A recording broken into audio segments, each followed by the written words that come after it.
ask myself what kind of problems I will be solving today.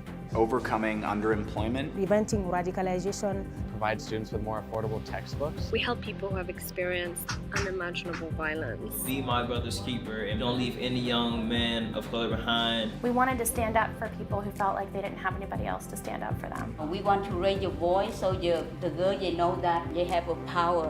And this is such an opportunity. It's like a knowledge bank all around me.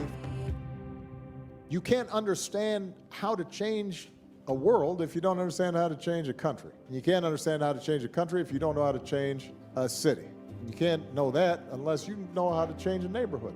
So our thought, okay, we gotta have a place. We joke about it a little bit like this is the mothership, but we want this to be a university for activism and social change. We're building a centre for the future, working with this amazing metaphor of a movement upwards. So we're moving from a sense of individual agency to collective action, from me to we. For us to be able to locate something here in Chicago that has given us so much, that will have an impact nationally and internationally, is the project that I will be spending the next 20 years, 30 years, 40 years on, and it will be a labor of love that we are going to build together.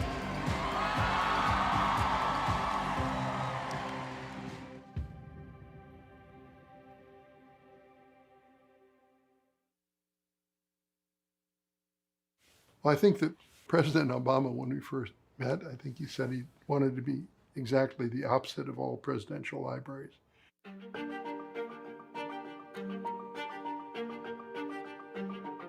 It's much less about making a building and much more about sort of making a whole place. How do we find that balance between creating a place, a destination, and then also creating something that melds into the park and really is a place of joy for the people who use it? We didn't immediately come up with a design.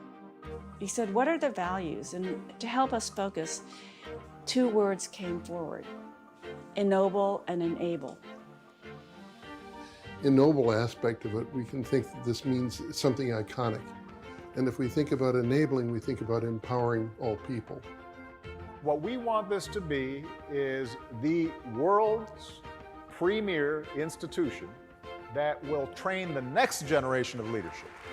The Obama Presidential Center will be a global hub with programs that will empower and equip civic innovators. You have millions of people who are rooting for you. You may not always see us, but we are out there believing in everything you can do.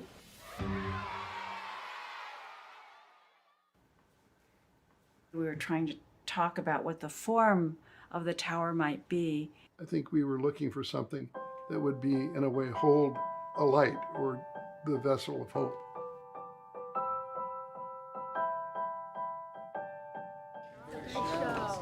Great show. Who's starting off? The collaboration effort is across many, many disciplines. It's a conversation between the client, the community, and it's a conversation amongst ourselves. At night, everything will be light. This will be the overall effect. This is really a beacon of hope, and that's why we wanted the top to glow a little bit. The building will have a kind of sense of light coming out through the words from President Obama's speech at Selma. The single most powerful word in our democracy is the word we.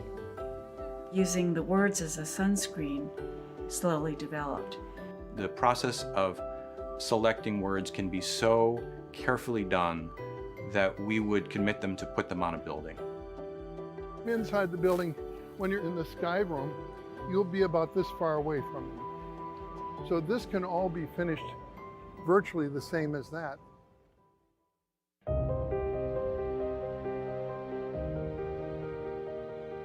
When we think about the stories that will be told at the Obama Presidential Center Museum, we're not just telling the story of a president, we're telling the stories of people who helped shape this presidency. At this moment, we must pledge once more to march into the future. let's restore Jackson Park to the original vision so that it once again becomes a people's park. Well, I think we began with an idea that it is not a singular building, but a campus. It is not about a singular person. It is not about a singular place. It is about people coming together. Michelle Obama was talking about her aspirations for it. She hoped that it would be a place where families would be, and that's why it's so critical that it's in the park. Mrs. Obama has always stressed this. I want to be able to see through the park. It looks like there's only one building on site because the landscape kind of covers the top of it. The whole presidential center is being designed with the public in mind. It's really kind of an active place 24/7. Well, the president said he wants it to be a place where people can have fun, as well as serious conversations. What's unique, I think, about the center is it's so personal. The place has to be a genuine, authentic, representation of the President and Mrs. Obama, of who they are as people, not just what the foundation aspires to be.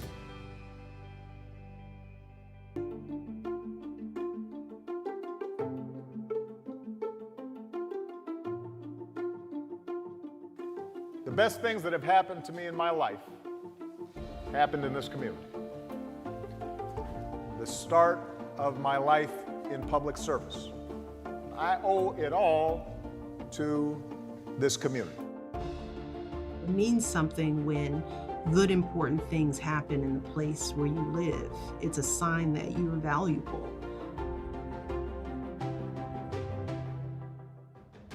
If you want to do something to try to make the world better, wherever you are, I think this is the place to come.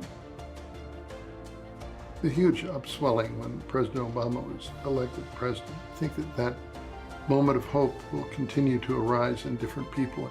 We believe that it will do so when the building is built. We've been working on this project for over 5 years, and it is now that the ideas and vision become reality. It's going to start. It started. It's going to happen. 20 years from now, 30 years from now, I want young people all across the south side of Chicago, all across America, to be able to look at this center and say, this is a sign I count, and this is a sign that I can change the world.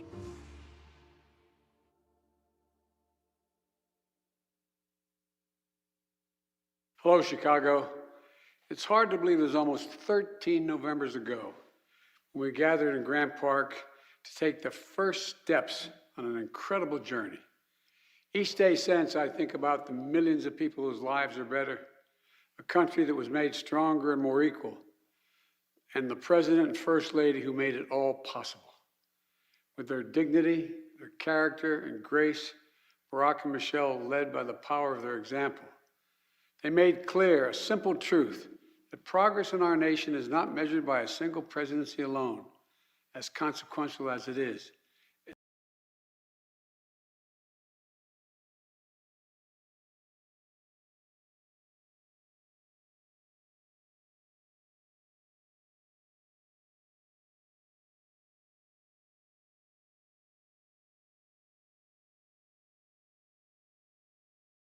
It's breaking ground on a new building. It's breaking ground on the very idea of America as a place of possibilities. Each day, people of every age and background are going to learn about this historic presidency. But more than that, especially for all the young people, you'll be able to imagine yourself as the person who you dream to be. And with your own confidence and courage, you'll know that you can do it. And you'll know that in America, anything's possible as you write the next chapter in the history of the journey of this nation. What a gift to this great city. What a gift to our country. What a gift to the world. To Barack and Michelle, Jill and I are forever grateful for your friendship and your partnership. And I can't wait for this center to open and to share memories of our incredible journey together. We love you guys and hope to see you soon.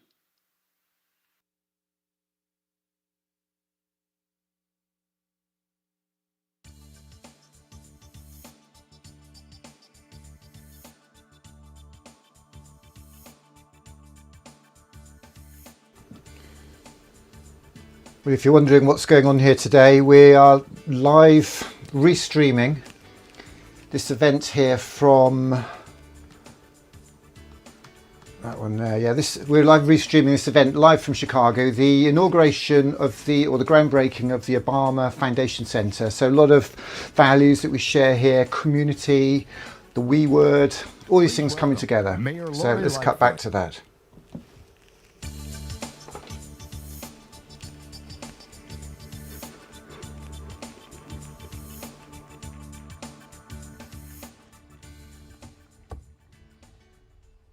Hello, everyone, and thank you all for being here today. Today is a day for celebration and gratitude. We are here to celebrate an important milestone, the groundbreaking of the Obama Presidential Center. And we are grateful to former President Obama, First Lady Michelle Obama, for choosing Chicago to make what I know will be a transformative investment on this historic south side of our beloved city. This groundbreaking marks the next chapter in a journey that began several years ago. Took many twists and turns, but due to the perseverance, dedication, and hard work of many, we've arrived at this momentous day. The Presidential Center and complementary investments my administration has made in the surrounding neighborhoods will be bringing to life the promise of true equity and inclusion, investment and development on the South Side. That's why I'm beyond thrilled to be here to break ground on this incredible project, which will help create inclusive economic development and growth for our residents and our communities, and unlock their untapped potential. The Obama Presidential Center will, among other things, provide a brand new museum and library for residents and visitors alike to learn in, beautiful public spaces to gather in, immersive community programming to take advantage of, and of course, jobs that pay a living wage and are prioritized for folks from nearby communities. And to amplify the positive catalytic impact of the Obama Presidential Center, my administration, in partnership with local aldermen and stakeholders, have made a number of capital and community investments and partnerships. This includes more than $200 million investment in Jackson Park, which will also generate good-paying, sustainable jobs for residents in the surrounding area, create more and better green spaces, improve connectivity and safety for pedestrians and bikers, and accommodate future traffic demands.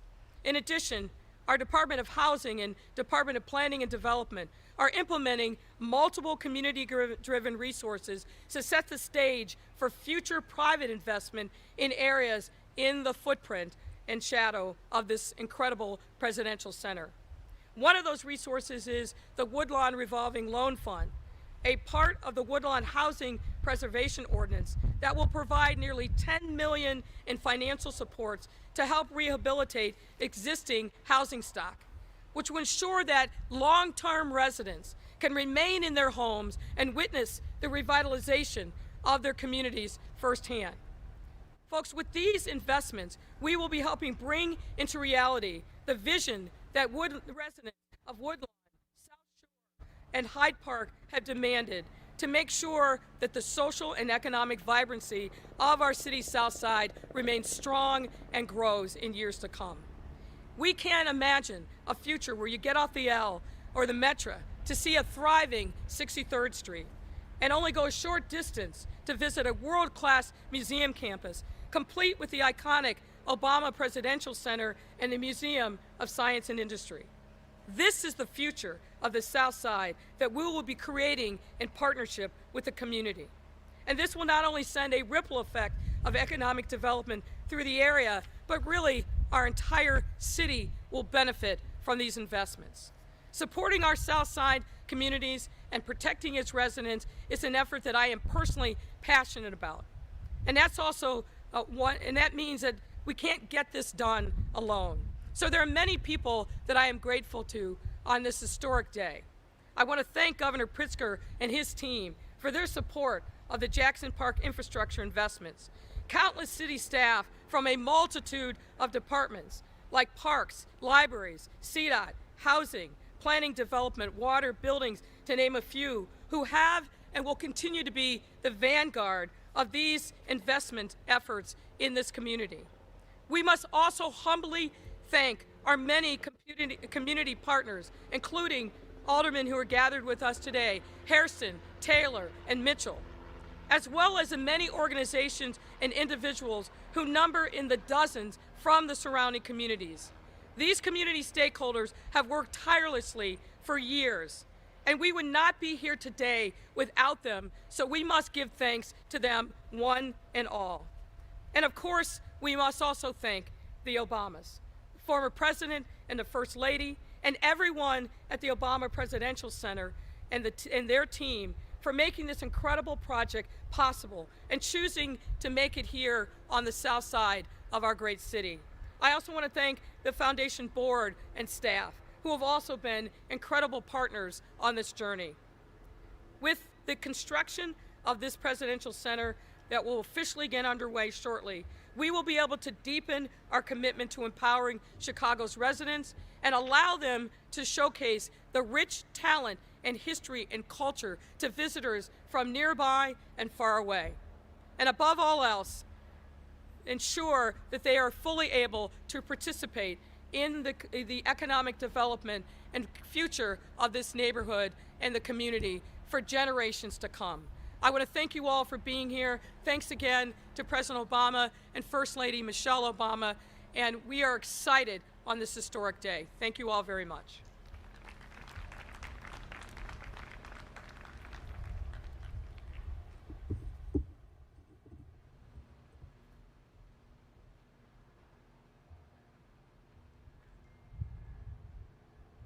Please welcome Governor J.B. Pritzker.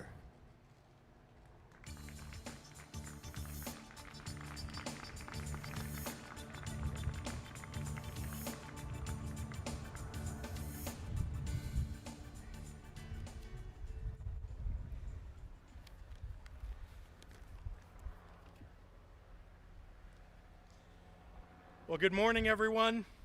What a thrill it is to be here in Jackson Park today to mark this historic groundbreaking and investment on Chicago's South Side. Thank you to all who have worked together to bring the second presidential center to Illinois, which means we are proudly now known as the land of Lincoln and Obama. We do need to check with Secretary of State Jesse White about changing the license plates in the state, but we'll get there. I am privileged to welcome President Obama and Michelle Obama back to Chicago. I know that this city and this state hold a special place in their hearts, just as they hold a special place in ours.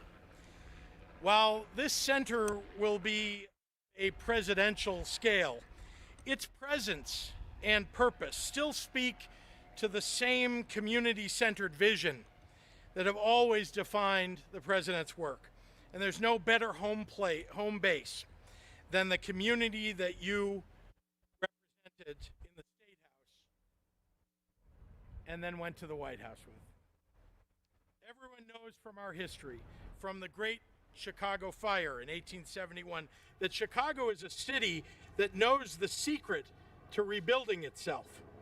Meaningful investment, a good dash of ingenuity, and most important, putting working people first.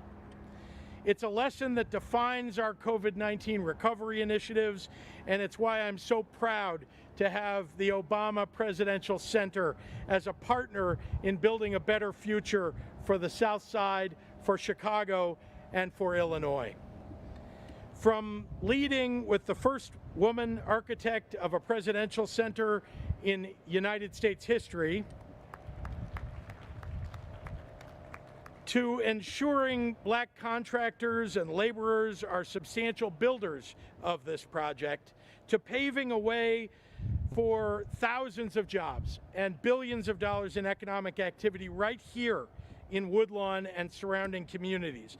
The center will grow as the Obamas have lived, with work rooted in creating new leaders amongst neighbors and bringing more resources to a community that has historically received less. By 2025, change makers from all over the world will come right here to learn about the Obama's journey, take advantage of transformative resources, and engage in celebration in community spaces, marking Jackson Park as an incubator for hope and progress for years to come. I'm particularly proud of our state's contributions to these efforts, reshaping and enhancing trails and roadways throughout the neighborhood to ensure that the center is an accessible and enjoyable space for all. President Obama, Mrs. Obama, Illinois is working to live up to the promise that you have stood for and the potential for positive change that will come from this new presidential center. And as we recover from the pandemic, we are committed to building opportunities where there have historically been fewer. From building toward universal preschool and affordable childcare to providing rental and mortgage assistance to those who are struggling, to revitalizing our neighborhoods and our main streets. Today, with the groundbreaking of the Obama Presidential Center, like the state of Illinois, there is abundant opportunity ahead. I believe to my core that the best measure of our progress is opportunity. Opportunity for working families to achieve prosperity. Opportunity for communities that opportunity. It's what the Obamas are striving to build right here on the south side of Chicago, and we are so proud to be your home.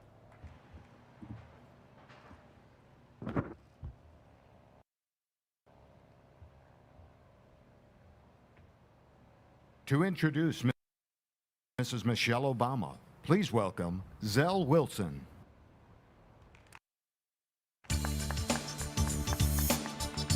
Good afternoon. My name is Zell Wilson, and I'm a junior at Hyde Park Academy, which is just across the street. The next speaker and I have a lot in common. She may not know this, but when she was serving as an associate dean at the University of Chicago, I was born at the University of Chicago's hospital. And we both attended Boucher Elementary Math and Science Academy in the South Shore neighborhood, the community we call home. As a fellow girl from the South Side, she has been an exceptional example to look up to. She knows firsthand that in our community, we value and care for each other. We look after one another, our families, and our homes. We carpool, we share cooking, we share our stories, and we believe in lifting up others as we climb. She's taken those values with her throughout her life. She's inspired me to be the best version of myself that I can be by using my voice and serving others. I'm reaching higher thanks to her. With my sights set on going to college to play golf and study to become an architect.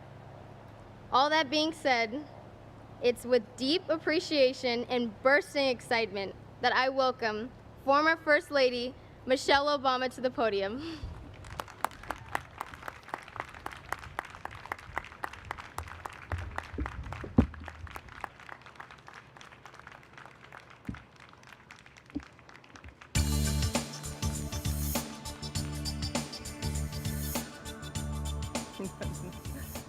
Well, let me just say that, Zell, you are amazing, girl. You are my mini-me, and you are making me feel underdressed. I am so proud of you. I am so excited to have been introduced by another girl from the South Side. Just keep doing you. This is why we are here. So very proud of you. And I want to thank everyone for joining us to celebrate this special milestone as we are thrilled to be back in the city that we call home. You know, I've done a lot in my lifetime. I've earned a couple of degrees, had a short but meaningful career in the law. I worked in city government. I've run a small nonprofit.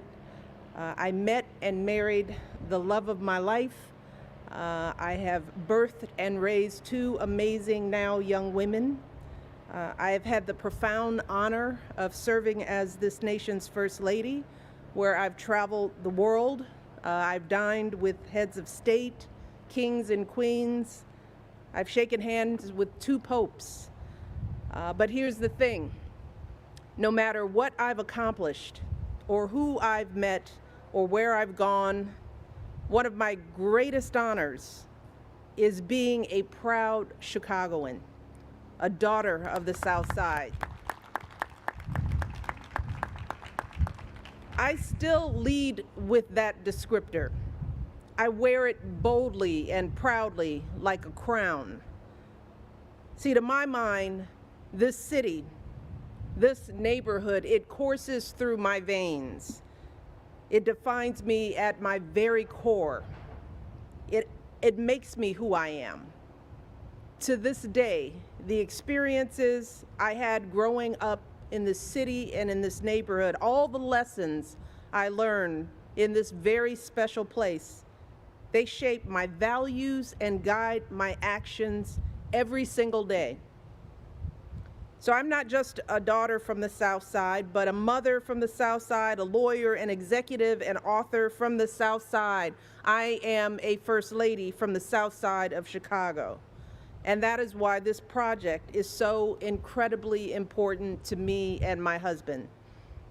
It allows us to live out one of those values we learned right here, and that is to give back something big and important and meaningful to the community that has given us so much.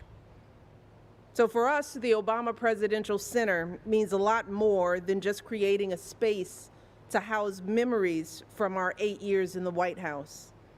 This investment, this substantial investment in the South Side, will help make the neighborhood where we call home a destination for the entire world. But more importantly, this project, as the governor and mayor have said, will be a vital resource for the people who live right here. The OPC will be a place where folks can find work, where kids can learn and grow and envision bigger lives for themselves, where families can walk and ride a bike or have a reunion in the grass, where everyone can find calm and beauty and peace and safety. See, when I was a little girl, even younger than Zell, growing up right here on the South Side, we didn't have a lot of places like that in our own backyard. I remember that whenever me, my mom, dad, my brother wanted to do something special, to see art, to hear music, take in a new museum exhibit, we had to get in my dad's Buick 225, take Jeffrey Boulevard to Lakeshore Drive, and head north to downtown. And even as a child, I understood this disparity. I understood that whenever there was a huge investment of resources in the city, new park or infrastructure improvements or any other beautification effort, it just rarely happened in our neighborhood. Now, we did have the Museum of Science and Industry, one of my favorite museums on the planet, by the way. We had that right here in Jackson Park. But the park itself, well, for the most part, it just didn't call to us. It didn't always feel like a place for kids like me. Too often, this gorgeous park felt like something to drive through or go around to get to somewhere else. And as I grew up and I left my neighborhood to attend Whitney Young, I gained greater exposure to this magical city, riding hours, and I mean hours, every day, back and forth on the number 6 Jeffrey Express. I was able to see more of what Chicago had to offer. But I continued to ask myself, why didn't we have more places to gather and connect in our neighborhood? Why didn't our part of town draw people from around the world, just like Grant Park or Navy Pier or the Art Institute? Why wasn't there more investment in us? So when it came time to decide where to build the OPC, Barack and I knew this was a unique opportunity to change that narrative, to help elevate the way kids like me, like Zell, felt about their neighborhoods and in turn about themselves. Because this center is not about us. It's not about me and Barack. It's about the generations that came before us, the folks who did that heavy lifting, the ones who made Michelle Robinson and Barack Obama possible. It's about reimagining this beautiful park. It's about making it a place that welcomes people in, not just folks from around the world, but families like mine who live right down the street. It's also about supporting the existing restaurants and stores, the neighborhood organizations, the schools, the churches that are the lifeblood of this community and therefore the lifeblood of this city and this state. And not so long from now, when we are back here to replace these shovels with a big pair of scissors to open this center, and I long for that day, I can't wait for that day, we will walk through a world-class museum. We will stroll down the beautifully redesigned pathways. We will open up a playground with a state-of-the-art jungle gym for kids to climb on. And best of all for me is that we will look out and see a big sledding hill for kids to slide down when it snows, which it still does a lot of here.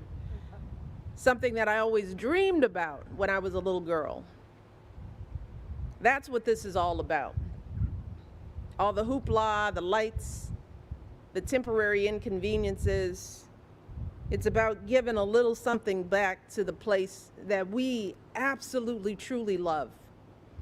Because to me, this doesn't feel so much like building something new. It feels like we're helping to reveal what has always been here. So I want to thank you all for joining us today, for supporting this project, to everyone who is doing the hard work of making this possible, for honoring this park in this corner of town and making sure that it is seen and felt for generations to come. We can't wait to see this place come to life. Thank you all so much.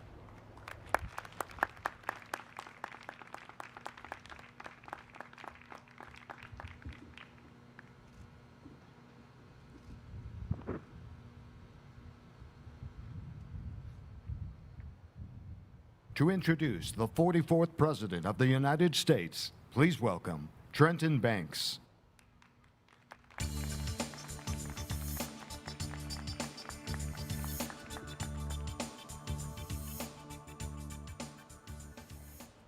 Good afternoon, everyone. My name is Trenton Banks. I'm a sophomore from South Shore International College Prep, and I call the Morgan Park neighborhood on the south side my Chicago home, and it is an amazing honor to be with you all today. Like millions of kids across the country, I spent my entire freshman year at home taking classes virtually. It wasn't the way I thought it would be, but I held on to hope that it would and could get better if we worked on it. It was the kind of hope that our next speaker transformed into a movement back in 2008 when I was just 3 years old. For my entire life, our next speaker has been a shining example of what can happen when your goal in life is to make a difference no matter what's going on or what's happening. He reminds me of myself in that way. I'm not entirely sure what my future holds, but I know that I want to be and make a positive difference in the lives of others and to be successful in whatever path I choose. He's taught me that if you want to change the world, there's no better place to start than in your own community, and I'm just ready to do that. So, without further ado, please join me in welcoming President Obama to the podium.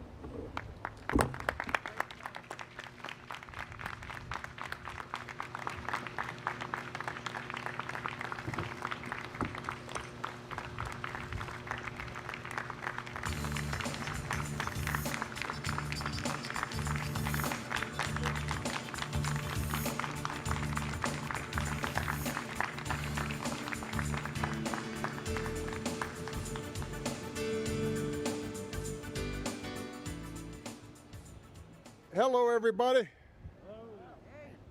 This day has been a long time coming. We had originally hoped to hold a bigger festive event, but the pandemic had other plans. So we're keeping this small for now.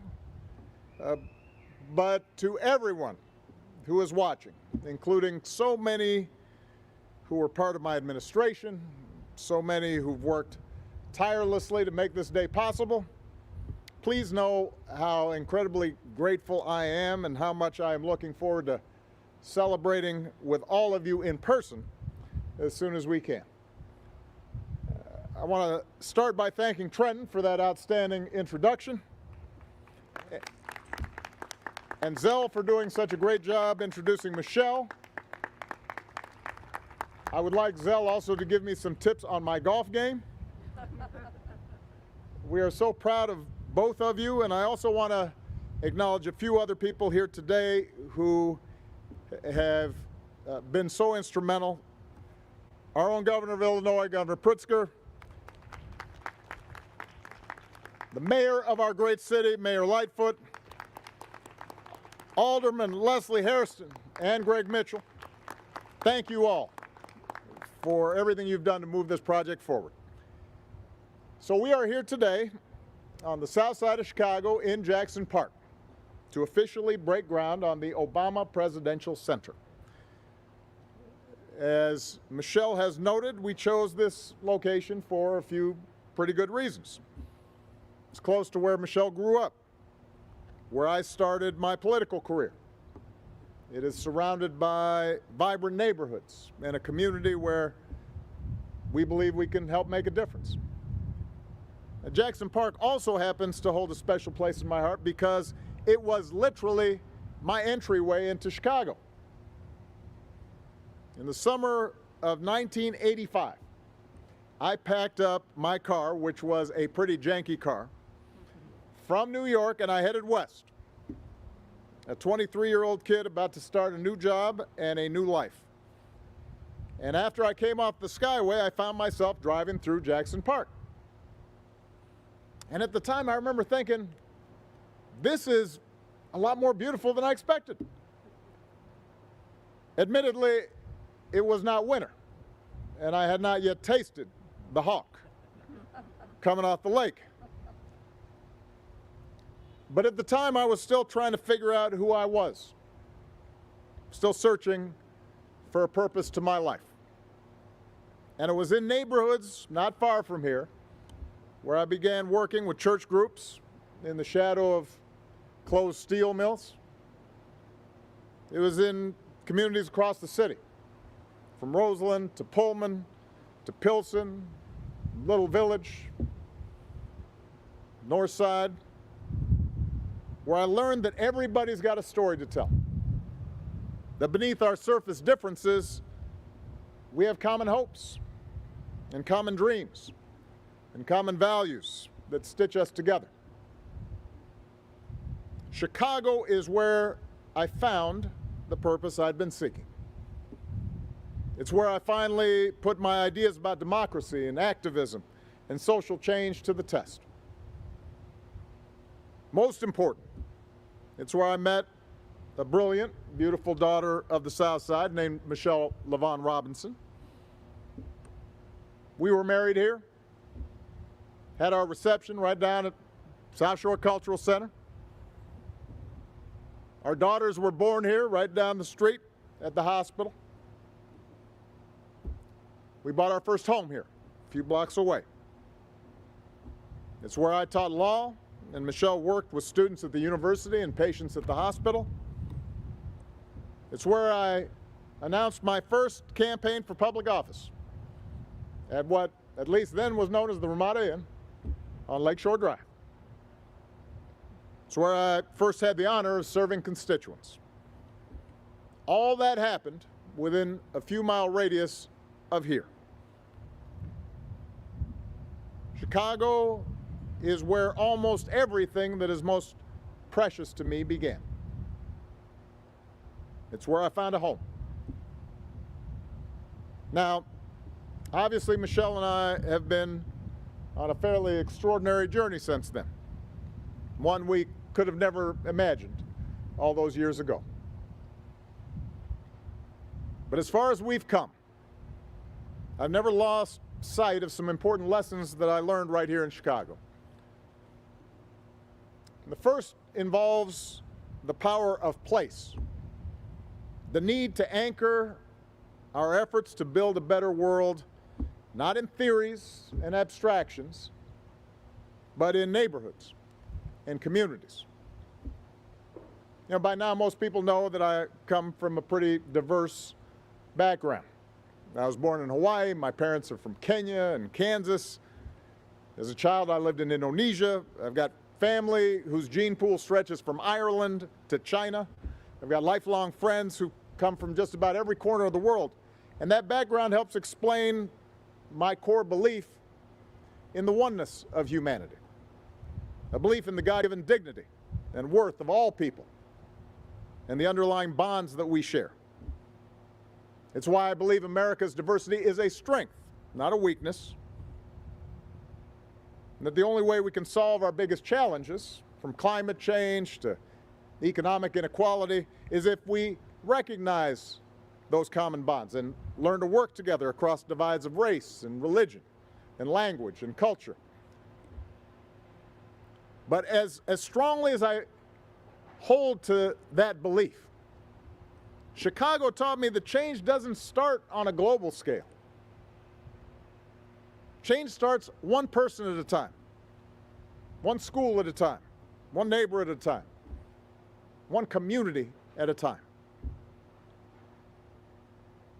The internet and social media can connect us and raise awareness about issues that matter, but it's only when we root ourselves in specific communities that we can understand the realities of people's lives and their complexity. That's where we build relationships and the trust that change requires. It's how we test our commitments and our assumptions, and we learn to navigate our differences and refine the strategies and programs that ultimately transform the world. The second thing Chicago gave me was a faith that ordinary people working together can do extraordinary things. Rarely in our history has progress arrived from on high. The abolition of slavery, the expansion of the franchise, better working conditions, cleaner air and water, women's rights, LGBTQ rights, all these things gained traction because a critical mass of people got involved, got engaged, and came together to make their voices heard. And yes, that process can be contentious, as I'm sure the governor and the mayor are aware. It can take time. But in the end, it's the most effective, most inclusive, most durable way to move the world as it is towards the world as it should be. The idea of participation, of active citizenship, also happens to be at the heart of our American experiment in self-government. This country was built on the belief that any of us, no matter who we are, where we come from, how much money we have, what our last name is, any of us can recognize where our nation has fallen short, challenge the status quo, and pull America a little closer to our highest ideals. And that same faith in participatory democracy has overthrown tyrants and liberated countries and delivered greater opportunity and freedom and dignity to billions of people around the world. So my experience in Chicago made me believe in the power of place and the power of people. Those beliefs guided me all the way through my presidency. And they have shaped our vision for the Obama Presidential Center. We are about to break ground on what will be the world's premier institution for developing civic leaders across fields, across disciplines, and yes, across the political spectrum. A forum for those who want to strengthen democratic ideals and foster active citizenship. A campus right here on the South Side where we hope to convene, support, and empower the next generation of leaders. Not just in government and public service, but also those who intend to bring about change through the arts or journalism, or who want to start businesses that are inclusive, socially responsible, and responsive to the challenges of our time. We want this center to be more than a static museum or a source of archival research. It won't just be a collection of campaign memorabilia or Michelle's ball gowns, although I know everybody will come see those. It won't just be an exercise in nostalgia or looking backwards. We want to look forward. We want this to be a living, thriving home for concerts, cultural events, lectures, trainings, summits, topical dialogues and conversations. We want this to be a hub for in-house fellows with real-world experience to share what's working and what's not in solving the big problems of the day. We envision this as a place where residents and visitors from all over the world come together and restore the promise of the People's Park. So that will be the core mission of the center and our foundation programming.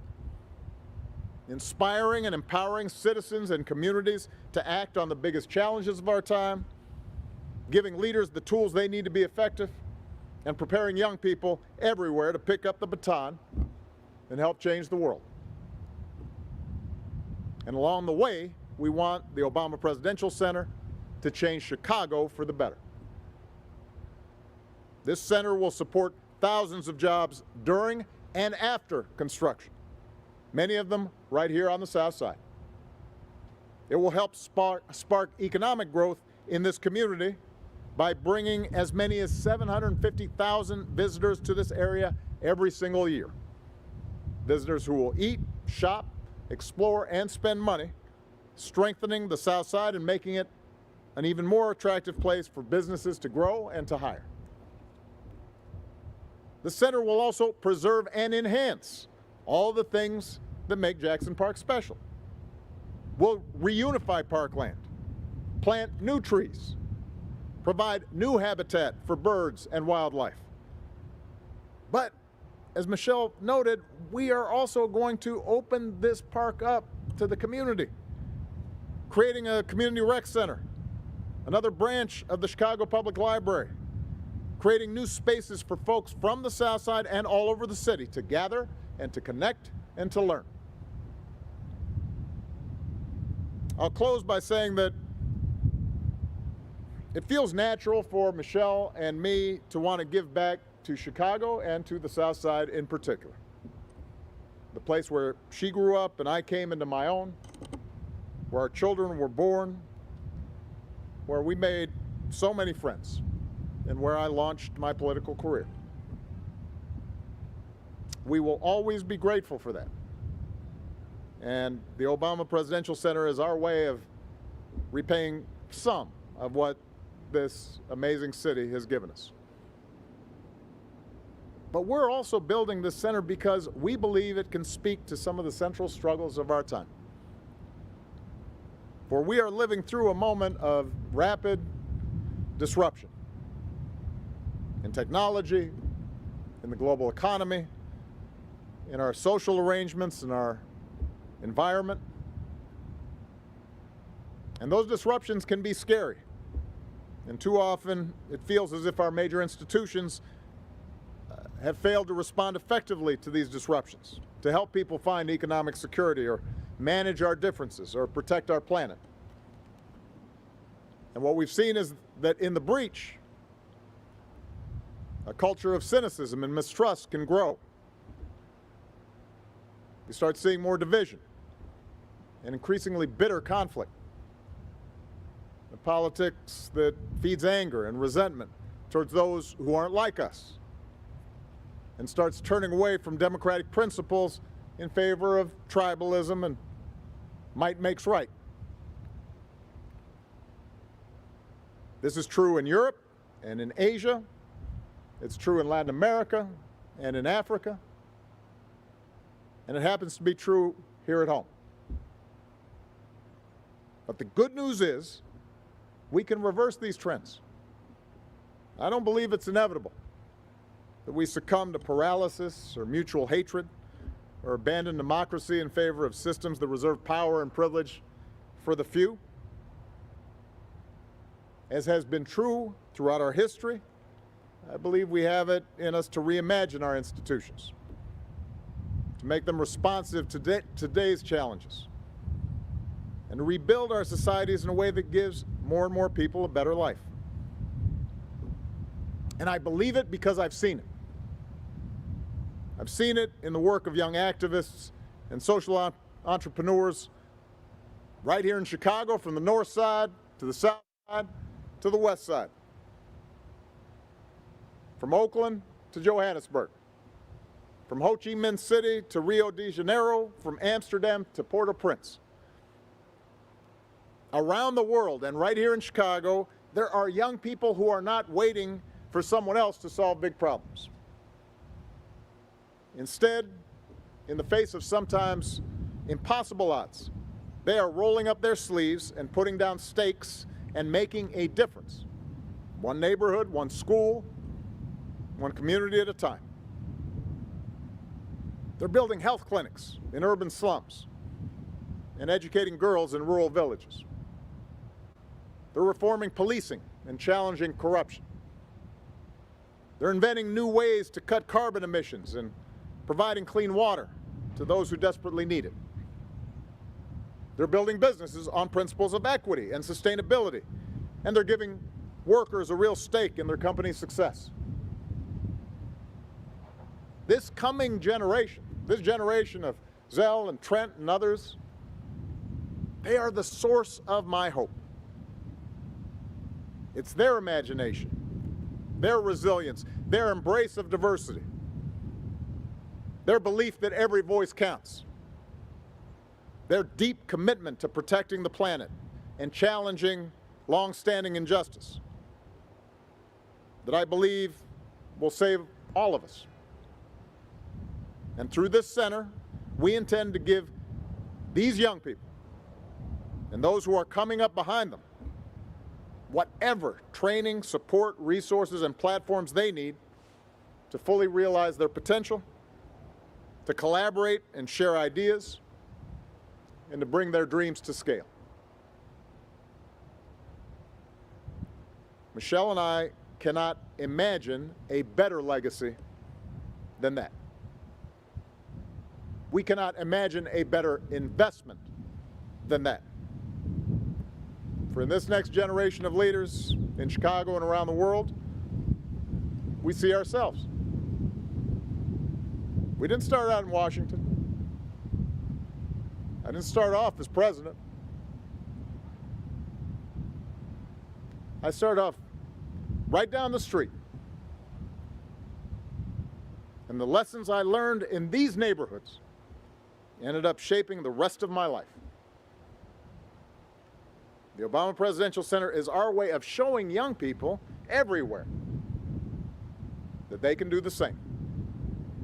And I could not be more excited to officially break ground and get us one step closer to making that vision a reality. Thank you very much. Now we're going to go grab some shovels and break some ground. Thank you, everybody.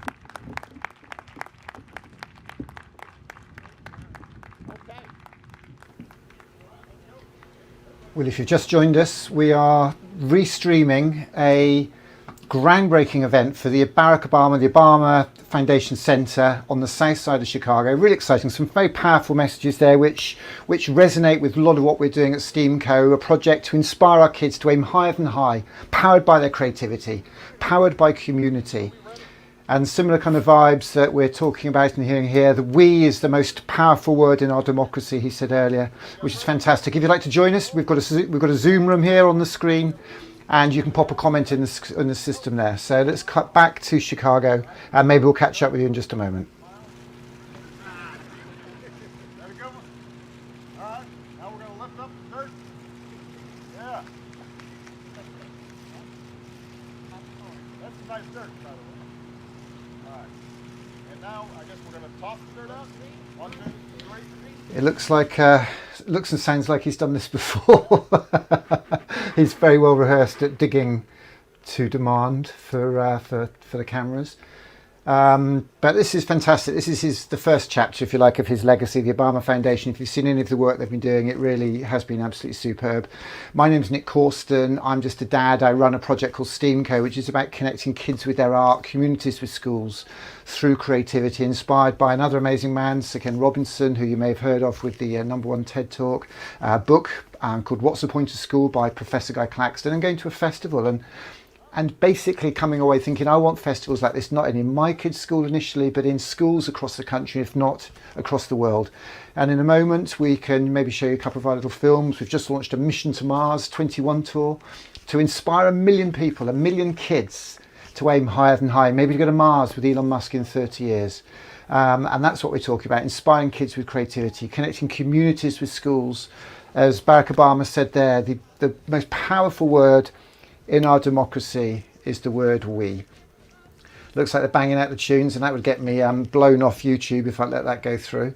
Signed, sealed, delivered, I'm yours. Looks like that's finished. So I see if I can't drop one of our little STEAMco films. I'll drop the STEAMco film, We're All Born Artists, which really does tell the STEAMco story and what it is we're all about here. So thanks very much for joining us. We will come back after this. If anybody would like to join us for chat, then we'll have the Zoom room open at the end. So let's cut to that now.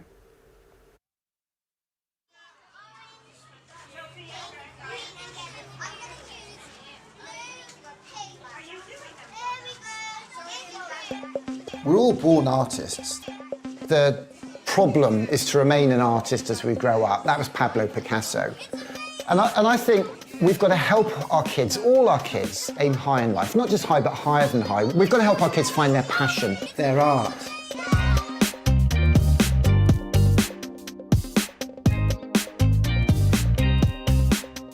So I'm Nick Corsten.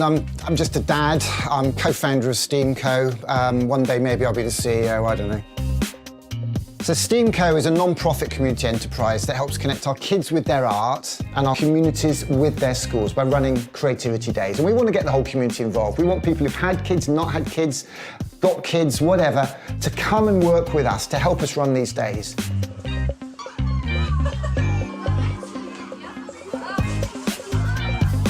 It's magic! It's magical!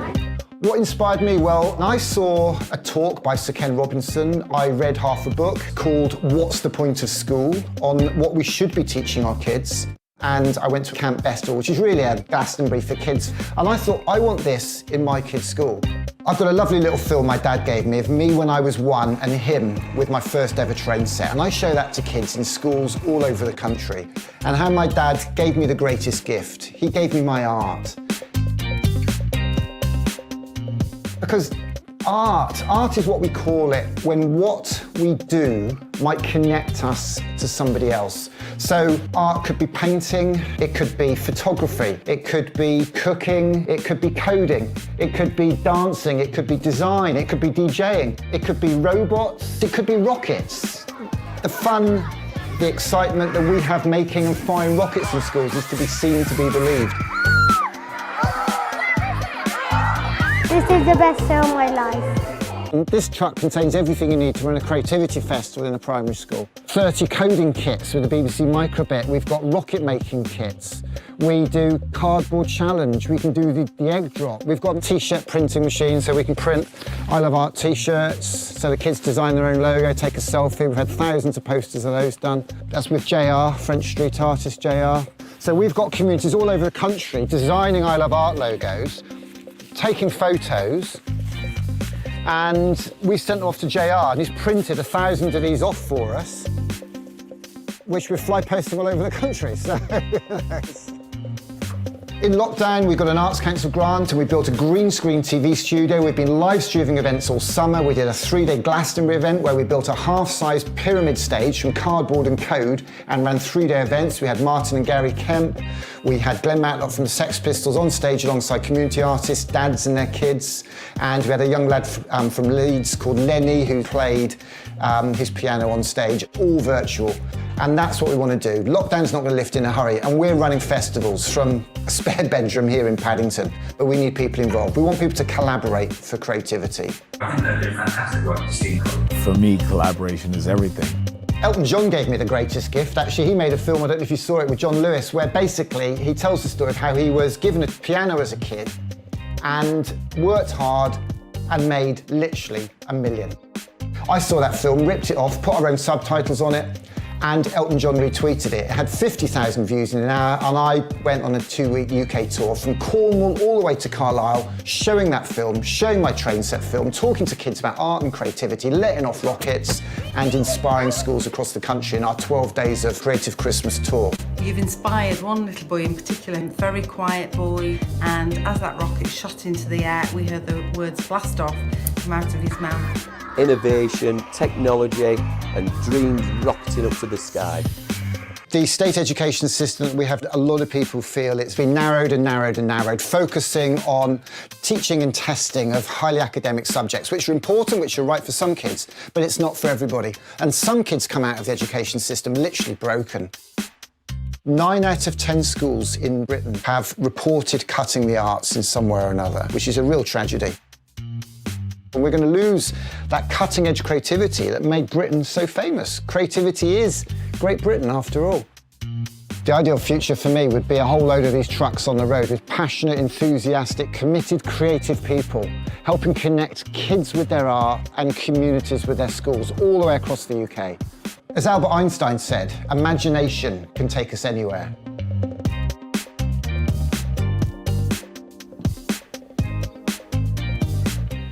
Well, there you go. That's the Steamco story, the Steamco film. I hope you enjoyed that. I've got lots of buttons to press here, so let me work out what button I need now. I want to press that one there. And let's put that there, like that. So actually I'm here today pretending I'm in RSA House, which is the RSA, the Royal Society of the Arts here in London. Can cut to the outside of that building. This is John Adams Street, which is the headquarters, the global headquarters of 35,000 people, not terribly unlike me, people who want to make the world a better place, not unlike the Obama family there, people who want to make the world a better place through ideas and bringing ideas to life. And we've now got a new chief executive here at the RSA, Andy Haldane, who replaced Matthew Taylor, who did a fantastic job for many years. Andy Haldane is the former chief economist of the Bank of England. He's just been seconded literally on day one of his new job with the RSA to work with the government on the levelling up agenda. But he has run 2 events today, been very, very involved, very hands-on. So we're really, really excited about that. The RSA uniting people and ideas. So the RSA is almost like our mini Obama Foundation based here in London, but with global reach and working globally. And I'm sure there will be future collaborations between the RSA, the Royal Society of the, let me get that right actually, because I always get a bit of a slap on this one. Let me just cut to this. The Royal Society of the Arts for the Encouragement of Arts, Manufactures and Commerce. That's the